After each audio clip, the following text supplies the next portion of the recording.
எங்க நம்ம இது கனவுலகு மன்னன் காஜா அவனா?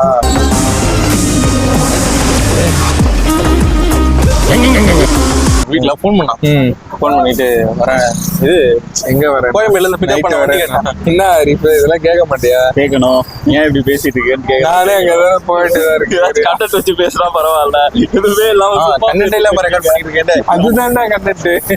ஆரிஃபு காஜா வந்து அப்பப்போ நைட்டு போறானே, இதெல்லாம் வந்து நீ ஒரு இதுவா இருந்து கேட்க மாட்டியான்னு. எதுவா இருந்து கேட்க மாட்டியா? வாடி இருக்குதா? எதனா சொல்ல இருக்கு ப்ரோ. நான் எதை சொல்ல வரேன்னு உனக்கு புரியல இப்ப. புரியலடா, நீ ஏதோ சொல்ற, காஜாவை பத்தி ஏதோ ட்ரை பண்ற. அவனை ட்ரைவே பண்ணல. அவன் வந்து அதான் நைட்டு வந்து எங்கேயாவது போறான் வரான், அதை பத்தி எல்லாம் கேட்க மாட்டியான்னு சொல்லிதான் கேக்குறேன். எனக்கு என்னவோ நீ வீடியோ ஷூட் பண்ற மாதிரி இல்ல, இது வீடியோ எடுத்துட்டு போயிட்டு அவன்கிட்ட போய்